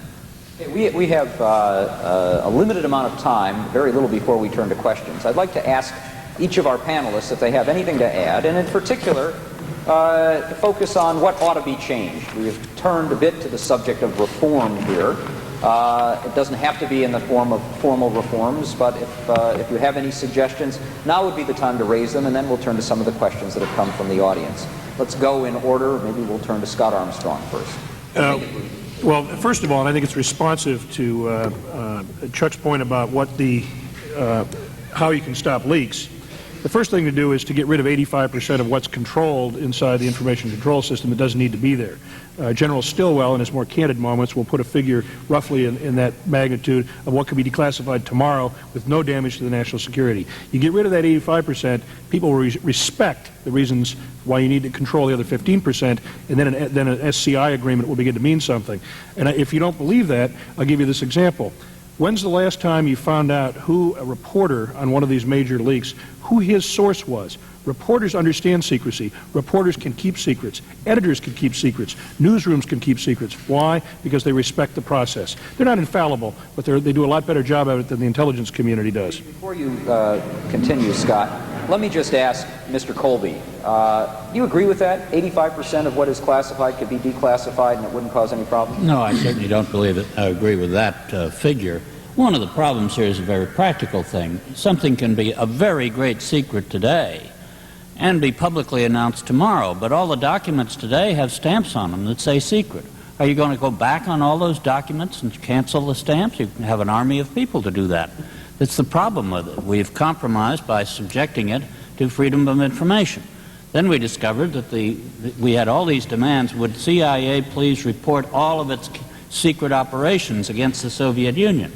And it was required for a while to go through the process and look at all of its documents about the secret operations against the Soviet Union in order to come to the conclusion, no, it wouldn't give any of them. And finally, the Congress passed a perfectly simple, sensible solution to that, that the CIA's operational material need not be looked at for the Freedom of Information Act. Now, is that going to conclude some things that didn't need to be secret? Yes, it probably will. But on the other hand, it was a practical solution to a practical problem. Did you have another point, Scott? Yes, I mean, that brings me to my other point, which is the fact that you can automatically downgrade information and if in rare exceptions, continue it. But you don't have to go... We've tried that, you know. We had a whole system of trying that kind of thing, and it never worked. But I think when you look at the vast amount of information that's considered secret today, that's held for reasons that expire relatively quickly, you begin to see that that impedes the ability to keep other things secret. Another thing that can be done is we can remove the covert action capability from the military. I think there are questions about where that resides and how many different compartments you have and how able Congress is to monitor all that.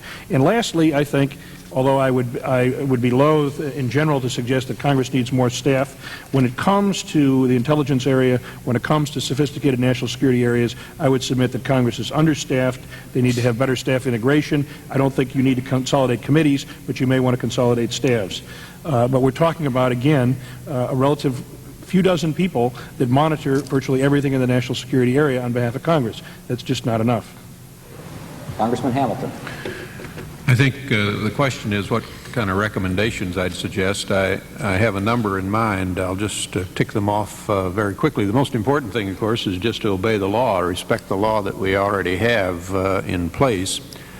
There's a marvelous quotation in your book here from Eagle Crow with respect to national security. The point is that we must not let the phrase national security become a block to thinking, to analysis.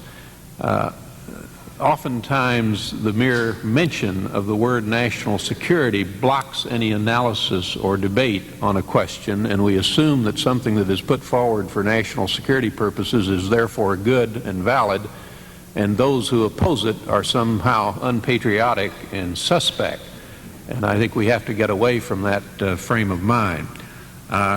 I agree with Scott's observations about classification. When everything is classified, nothing is classified, one of the justices said, and that's absolutely right.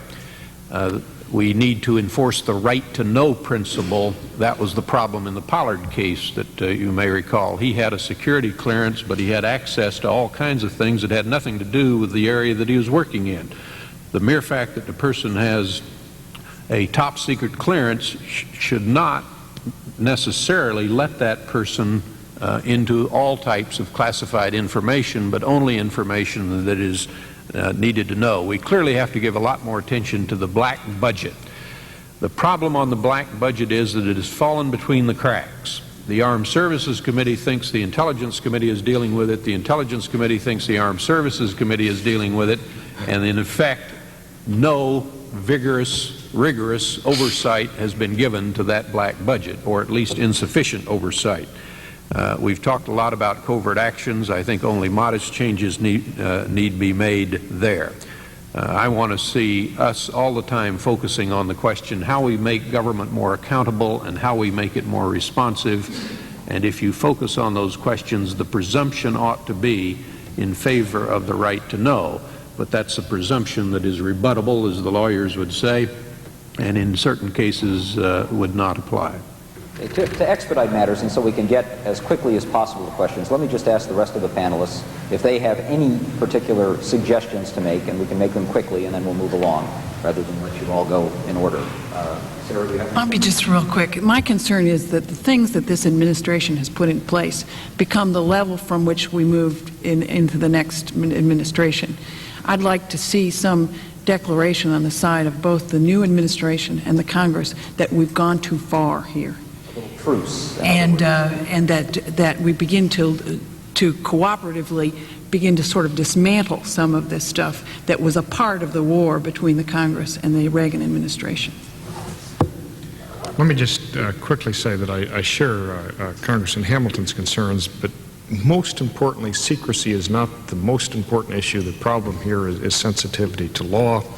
And I would think in terms of recommendations based on the Iran Contra affair, for example, the NSC would be well advised to staff itself with more lawyers than they had in the past. They would also be well advised to take a little more historical view and maybe put a historian, at least an institutional memory type or two within the serious decision-making apparatus. And let me give one example here. If we think of the Gaddafi episode, I don't think anyone would disagree that that should have been held secret, but there are some judgments of whether you attempt to assassinate a head of state. And if you recall, in the wake of the Kennedy assassination, we did an institutional memory circumstance that in the 50s, because of the Hitler issue, philosophically, most Americans could accept under some circumstances the principle of assassination. That is, would you have shot Hitler? On the other hand, as time went on in this society, in the 60s and 70s, we came to a decision, who do we place in jeopardy with an assassination attempt? And it's very likely the President of the United States of America, because other armies can cannot defeat our army, but they can shoot our people. And that's why Israel didn't have an assassination policy till several months ago, and why I think this country ought to be very concerned about that, and that's a major issue of secrecy. Finally, let me just say that if law is the issue, it's not only should we be concerned about conformity with American law, but we ought to also be concerned about expanding international law, because secrecy, after all, is a reflection of a kind of nationalistic foreign policy, and whether or not we want to move in a more internationalist direction, I think, is something Americans ought to ask themselves very seriously. Okay. Very quickly, Chuck Cooper. Yes. First, I think Scott Armstrong made some important suggestions earlier. I disagree with how much we could declassify, but I do think that within rational budgetary constraints, every effort should be made to declassify information. His overall principal point is accurate. I think I also particularly fond of his consolidation of congressional staff's point, if not committees. But I would just like to make known that the President and the executive branch has not failed to take note that some serious reexamination of the covert action, to be specific, covert action procedures and review procedures within the executive branch should be and have been undertaken. For example, all covert actions are now reviewed very periodically, systematically reviewed, every single one of them. There has been a new position in the NSC created for a full-time civilian lawyer who is part and parcel of that review and everything else the NSC does, as far as I can tell. The Department of Justice, in the person of the Assistant Attorney General for the Office of Legal Counsel, is admitted to that review process systematically and institutionally. So some important lessons were learned by everybody in that, and none the least the executive branch. Let me turn, if you will, to the questions. The questions have several themes running through them. One of them is what to do about these national security decision directives, and how do we strike a balance there. I'll raise a couple of those and maybe raise them more broadly for the panel. Another stream of questions, not surprisingly, is about covert action and what can we do there. And let me start with one of those, which was directed at the members of Congress on the panel.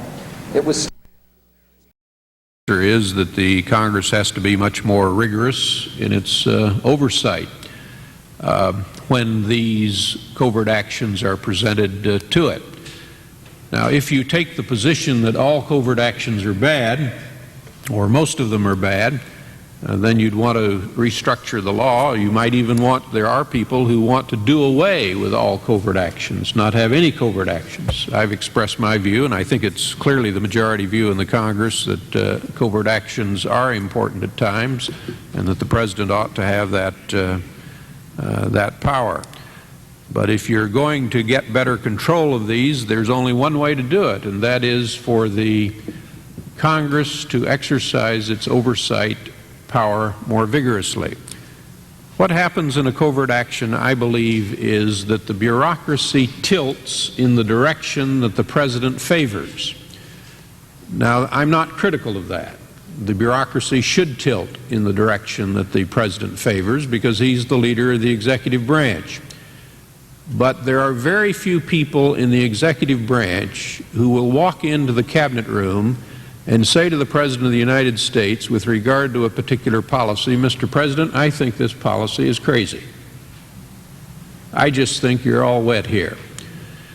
I haven't heard that kind of talk very often in a cabinet room or to a president. The great perspective that the Congress brings to the covert action is that you have people who are independent of the President, who have an independent political base, and who will give the President their best judgment about whether or not a particular covert action could go forward, and who can give that judgment without fear of being ridiculed or demoted or ostracized or shunned within the executive branch. And that's the importance of congressional input into the covert action. Let me follow up just with a further question in this regard. Clearly, Congress does not have the ability to stop directly, but one of the things we've seen in the last couple of years is instances where members of Congress have threatened to leak information about something they saw as especially ludicrous to put the kibosh on some questionable covert actions. What do you two gentlemen think of that? Is that a legitimate thing to do? No, it is not a legitimate thing to do. I've agonized over that question. It bothers me a great deal. And I don't know the answer to it, I don't think, but I do not think it is appropriate for a member of Congress to leak information that is classified. He has no authority to do that. He's in violation of the law when he does it, and he should not do it. Now, the most difficult problem for me is when the executive branch, even the president, misstates what the intelligence information is, and at least misstates it in a way which is contrary to what has been provided to the intelligence committees. Let me try to give an example that won't be too offensive, I think, to anybody. When Mr. Yurchenko went back to the Soviet Union, it was the impression stated in the press that it was a genuine case of defection and to the United States, and a genuine case of redefection. Yurchenko got here, didn't work out like he thought it was going to work out, changed his mind, despite the efforts to keep him here, he went back. And all of us would acknowledge that he has the right to go back. Statements were made at a very, very high level to suggest that it was not a genuine case of redefection, but that he was in fact a Soviet plant here, and it was not in accord with intelligence information. Now, what does a member of Congress do in that kind of instance? I can give you a dozen of them. What's your obligation? Well, I think your obligation is to fight it out in the executive branch, call it to their attention, argue back and forth with them, but I don't think it's your responsibility to go to the cameras and say, I think that was misstated. At least that's the conclusion I reached. I'm not dead sure I'm right. I've sure agonized about it a lot. Well, I agree with Lee entirely. I would just raise one other perspective. If the issue is covert actions that some people in this room might think are inappropriate, though, Congress isn't your only stopping point. And one of the things that has happened in many, many administrations, and I think one ought to give a lot more attention to, is the inter-executive branch decision-making on covert actions. Is there a balance between the input of the Department of State, the Department of Defense, with the intelligence community? And here, I would just stress that it's a major import in the decision-making that many different bodies within the executive have input, and that you will find under any administration far-ranging differences of opinion. And it isn't always an issue of standing up to the president. It's an alternative to standing up to the one group of the president's people standing up to another group of the president's people. And if you have checks and balance institutionally, you're more likely to have less kinds of mistakes made in the final measure. And I know of numerous covert actions that have been proposed by institutions of primary responsibility that have been, in effect, derailed before they occurred by other institutions. Whether they should have been or not is a matter of conjecture, but that if you have institutional checks and balances, it saves a congressional dilemma. I just have a question for Congressman Hamilton. You talked about this in terms of a kind of dialogue with the president. But do you really have a dialogue with the president? Aren't you really talking to people at the National Security Council? And even in the Iran Contra affair, if you had been talking to them, would that message have ever gotten to the president? I don't know the answer to your question. And you can't take every little problem to the president. He's got a lot of things to do other than talk to you about some of your concerns. And yet, by and large, I've never felt shut off from making my views known to high-level officials. Secretaries have been very good about their willingness to hear from me. So I don't have any complaint at that point. I feel like I get my point across, and I challenge the administration on their interpretation of the intelligence data. They don't usually end up agreeing with me, but at least I've made my point. And I feel that's all I can do. And to go public at that point, I think, is contrary to law. and a member ought not to do that. Again, there are a lot of steps that the individual congressman can take if he objects to a certain covert action. He can raise his voice, insist that the director report his view to the president, or insist that he can write a letter to the Secretary of State, this classified letter. He can gather a group of his fellows on the committee and get a negative vote on the committee, which I assure you the president will take note of, not necessarily agree with, but nonetheless will take note of. And of course, next year's budget is going to have to be looked at. And if a direct connection is made between you go ahead on this policy and you will suffer next budget year, I guarantee you that'll catch the attention of the administration. Let me move on to the next question, which is for Mr. Cooper.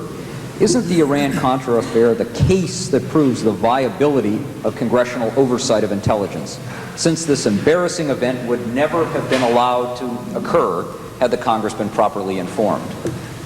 I think, on the contrary, it is the best example of the unlikelihood that simple reporting to Congress prior notice inevitably is going to derail what some, I guess, think are bad ideas. The point is, in that very case, two of the president's cabinet members, his Secretary of Defense, his Secretary of State, adamantly, repeatedly advised the president not to engage in that policy.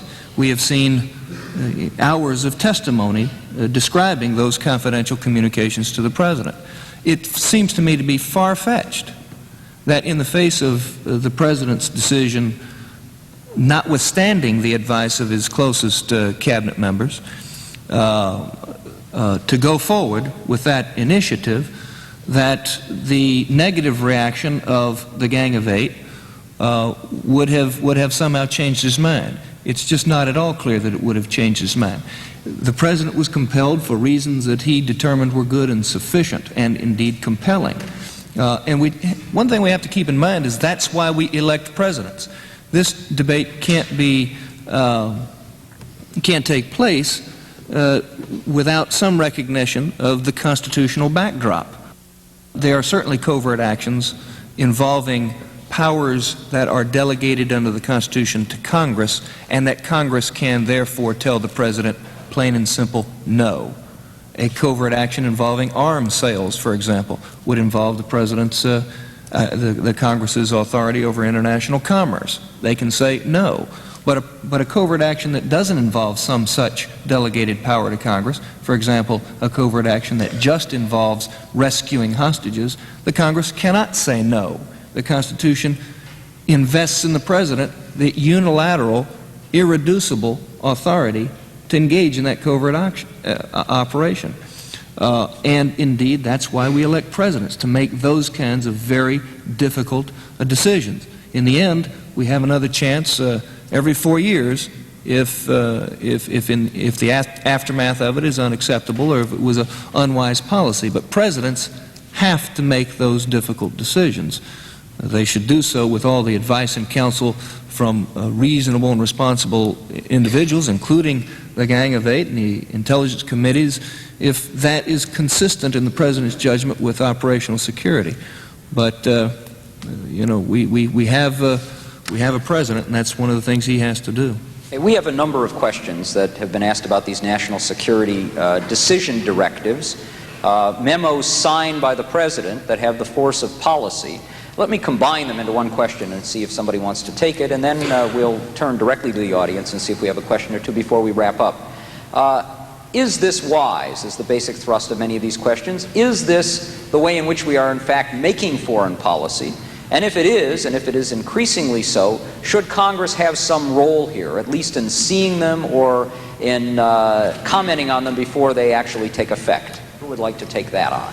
Scott first. I don't think anybody objects to the notion that the National Security Council or the President, through whatever mechanism he chooses, may want to bump heads together and come out with a coherent policy.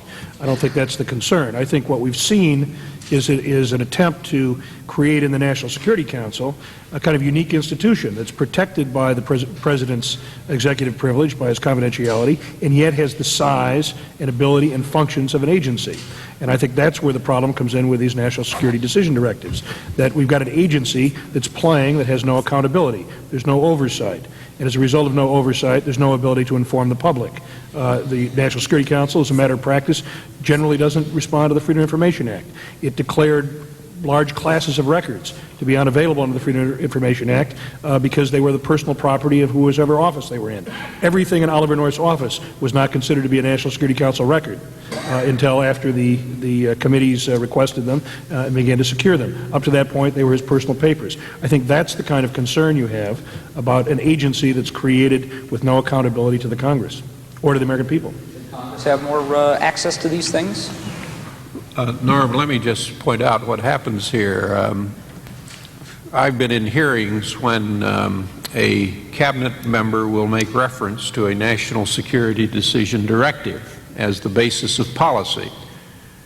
And then you ask the cabinet member, well, may we see that directive so we understand the basis of policy? The answer is no, we can't see it.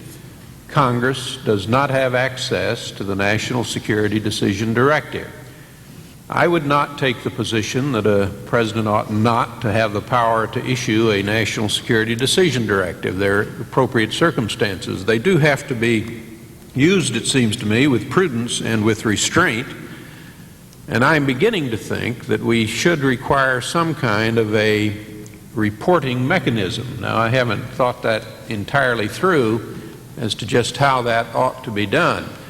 But it's very, very frustrating to a member of Congress to have cited to him a national security directive that is a basis of policy and then not be able to see that national security directory or not directive or not even be able to have it summarized for you. So this is one area that I think just needs more thinking and analysis and reflection on.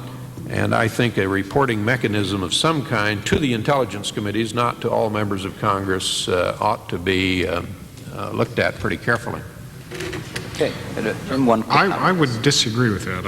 I think an executive branch ought to have its own capacity to come up with decisions and to keep those decisions somewhat confidential. And I would only stress the background of all of this, and we ought to be very careful, was a National Security Council that acted like a functioning part of the bureaucracy and acted, it didn't just think.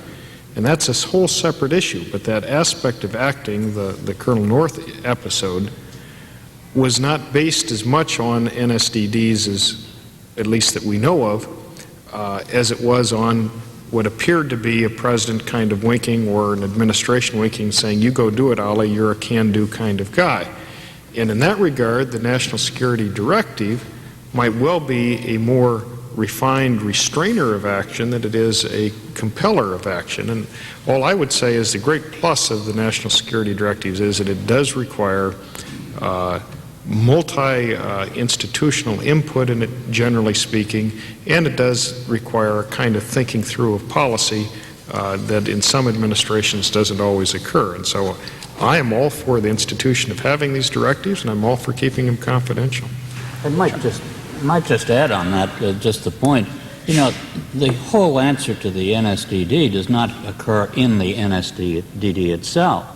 You have assistant secretaries, you have secretaries up testifying on the policy questions being discussed all the time, be they defense, be they foreign policy, be they intelligence, whatever. There are a variety of ways in which the substance of the directive is reported to Congress in the normal exchange of information about what our policies are. Congressman Leach has nailed this issue. If you ask me, national security decision directives are not anything inherently evil.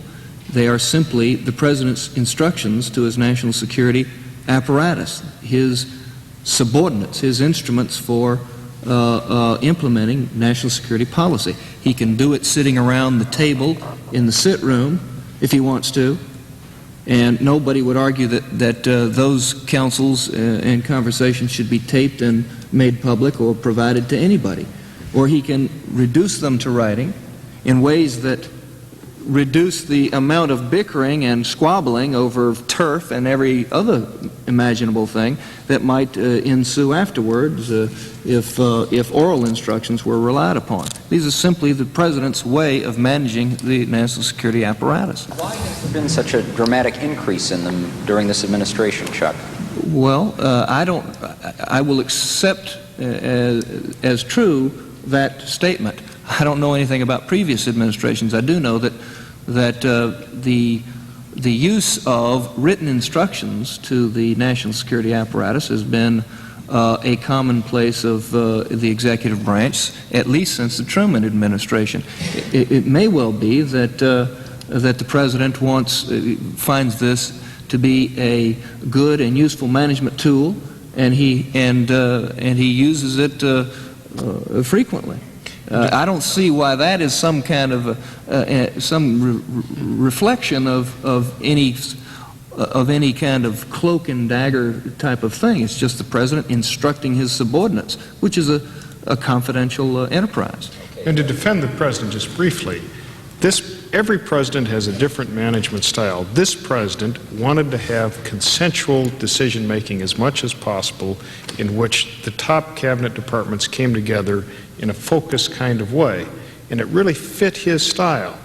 And I personally think it's a better way to operate than it is seat of the pants.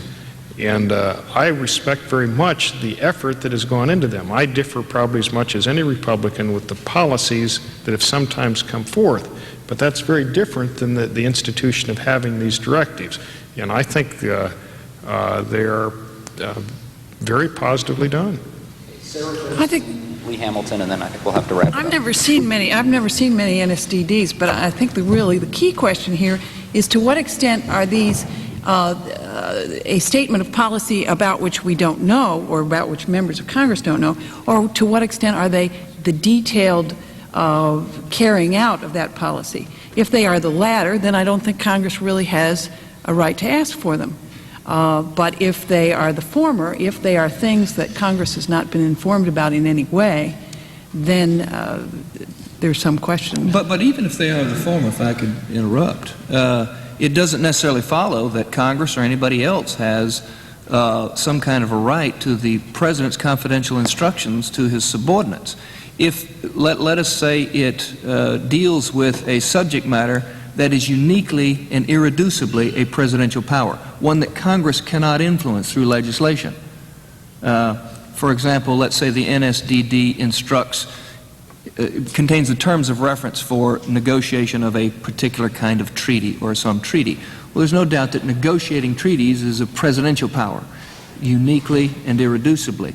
Sooner or later, the Senate is going to see the fruits of that negotiation and going to get to pass on it through its advice and consent function. But since the time that John Jay was writing Federalist Papers, it has been recognized that secrecy in the negotiation of treaties or other types of foreign relationships is a necessary evil sometimes. It doesn't follow that anyone is entitled to the contents of an NSDD, even if it includes policy as opposed to simply tactics for executing policy.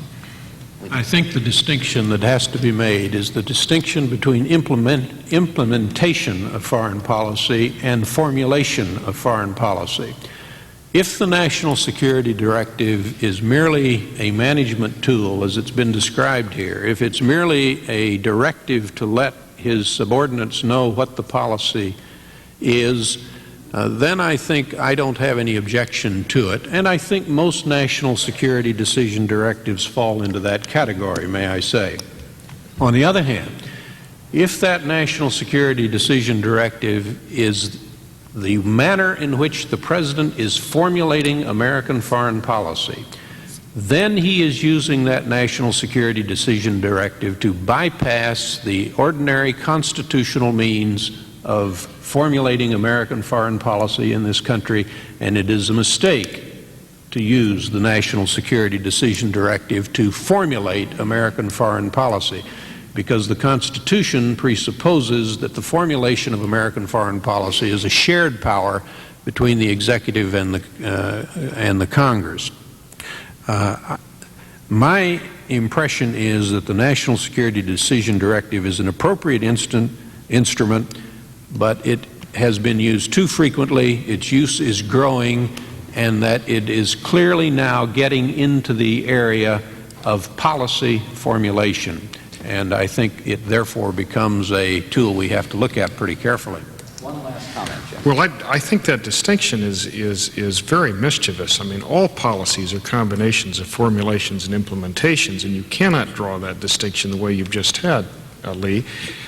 All one has to think to themselves, would you rather have an executive branch carefully write down what it wants to do with the input of as many institutionally appropriate people as it chooses, or would you rather have it go seat of the pants?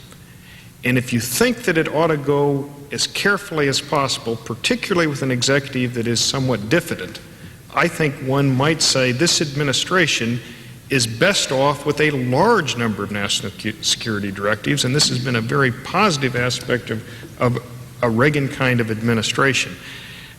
All policy is formulative and implementary, and I just don't see how you can possibly make that distinction. The question here is whether it's legal or illegal, and if you have an illegal NSDD, everybody here ought to be concerned.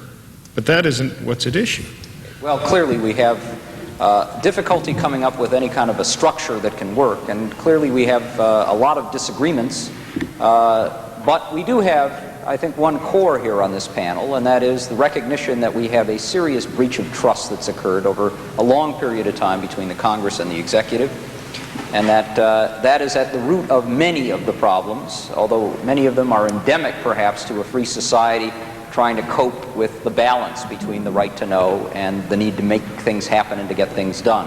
I want to thank the panel for their comments and the vigor with which they pursued them, the audience for their questions, People for the American Way for putting on this session. We will conclude now. For those who are here in this room, there'll be a light lunch served at the back. Thank you.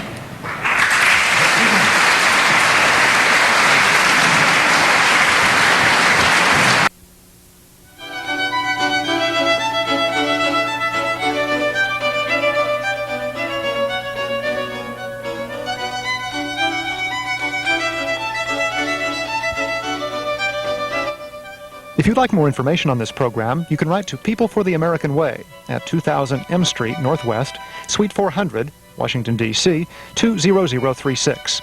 And this programming reminder, this forum on government secrecy will re-air on C-SPAN just before 5 a.m. Eastern Time.